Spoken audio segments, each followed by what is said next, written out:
ನಮಸ್ಕಾರ, welcome to my channel. ಹೊರಗಡೆ ತುಂಬ ಮಳೆ ಬರ್ತಾ ಇದೆ. ಮಕ್ಕಳು ಕ್ರಿಸ್ಪಿಯಾಗಿ ಏನಾದರೂ ಮಾಡಿಕೊಡಮ್ಮ ಅಂತ ಕೇಳ್ತಾ ಇದ್ದಾರೆ. ಅದಕ್ಕೆ ಇವತ್ತಿನ ರೆಸಿಪಿ ಕ್ರಿಸ್ಪಿ ಪಕೋಡ. ಬನ್ನಿ ಹೇಗೆ ಮಾಡೋದು ಅಂತ ನೋಡೋಣ. ನಾನು 2 ದಪ್ಪದಾದ ಈರುಳ್ಳಿ ತೊಗೊಂಡು ಸಣ್ಣದಾಗಿ ಹಚ್ಕೊಂಡಿದ್ದೀನಿ.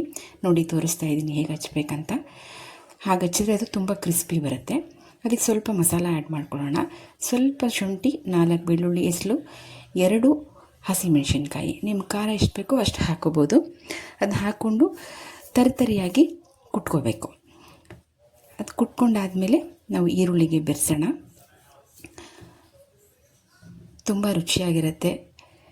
ನೀವು ಒಂದು ಸಲ ಟ್ರೈ ಮಾಡಿ ಮನೇಲಿ. ಈರುಳ್ಳಿಗೆ ಅದನ್ನು ಬೆರೆಸ್ತಾ ಇದ್ದೀನಿ. ಜೊತೆಗೆ ಸ್ವಲ್ಪ ಮಸಾಲೆ ಆ್ಯಡ್ ಮಾಡ್ಕೊಳ್ಳೋಣ. ಸ್ವಲ್ಪ ಧನಿಯಾ ಪೌಡರ್,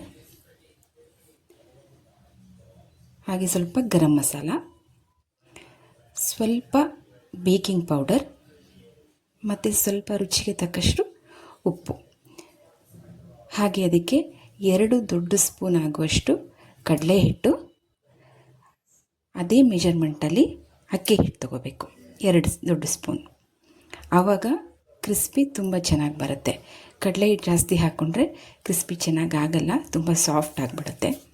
ಅದಕ್ಕೆ 2 ಸರಿಯಾದ ಮೆಜರ್ಮೆಂಟ್ನಲ್ಲೇ ಹಾಕ್ಕೋಬೇಕು. ಹಾಗೆ ಒಂದು ಚಿಕ್ಕ ಸೌಟಲ್ಲಿ ಎಣ್ಣೆ ಹಾಕ್ಕೊಂಡಿದ್ದೀನಿ. ಅದು ನಾರ್ಮಲ್ ಎಣ್ಣೆ, ಕಾಯಿಸಿಲ್ಲ ಅದನ್ನು. ಸೊ ಇದನ್ನು ಹಾಕ್ಕೊಂಡು ನಾವು ಹೇಗೆ ಕಲಿಸ್ಬೇಕಂದ್ರೆ ಸಾಫ್ಟಾಗಿ ಕಲಿಸ್ಬೇಕು. ತುಂಬ ಪ್ರೆಸ್ ಮಾಡಬಾರ್ದು. ಉದ್ರುದ್ರಾಗಿ ಅದು ಅಂಟ್ಕೊಳ್ಳೋ ಥರ ಮಾತ್ರನೇ ಕಲಿಸ್ಬೇಕು. ಈ ಕಲಸಿ ರೆಡಿಯಾಗಿದೆ. ಯಾರೆಲ್ಲ ನನ್ನ ಚಾನಲ್ನ ಸಬ್ಸ್ಕ್ರೈಬ್ ಮಾಡ್ಕೊಂಡಿಲ್ಲ, ಸಬ್ಸ್ಕ್ರೈಬ್ ಮಾಡ್ಕೊಳ್ಳಿ. ಇದೇ ರೀತಿ ವಿಧ ಅಡುಗೆಗಳು ನಿಮಗೆ ಅಪ್ಲೋಡ್ ಆಗ್ತಾ ಇರುತ್ತೆ. ಇವಾಗ ಇದು ಕಲಸಿ ರೆಡಿಯಾಗಿದೆ.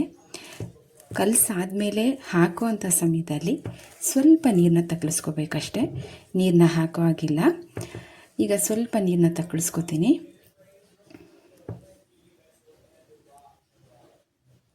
ಇಷ್ಟೇ ನೀರನ್ನ ತಕ್ಕಳಿಸ್ಕೋಬೇಕು. ಈಗ ಬಿಡೋಣ ಎಣ್ಣೆಗೆ. ಎಣ್ಣೆ ರೆಡಿ ಇದೆ. ಎಣ್ಣೆ ಚೆನ್ನಾಗಿ ಕಾದಿರಬೇಕು. ಹಾಕಿದ ತಕ್ಷಣ ಈ ರೀತಿ ಬಬಲ್ಸ್ ಬರಬೇಕು, ಅಷ್ಟು ಕಾದಿರಬೇಕು ಎಣ್ಣೆ. ಅದಾದ ತಕ್ಷಣ ಗ್ಯಾಸ್ನ ಮೀಡಿಯಮ್ ಮಾಡ್ಕೊಳ್ಳಿ. ಮೇಲೆ ಹಾಗೆ ಸ್ವಲ್ಪ ಕರಿಬೇವಿನ ಸೊಪ್ಪು ಹಾಕಿ ಫ್ರೈ ಮಾಡ್ಕೊಂಡು ತೆಗಿಬೋದು. ರುಚಿ ತುಂಬ ಚೆನ್ನಾಗಿರುತ್ತೆ.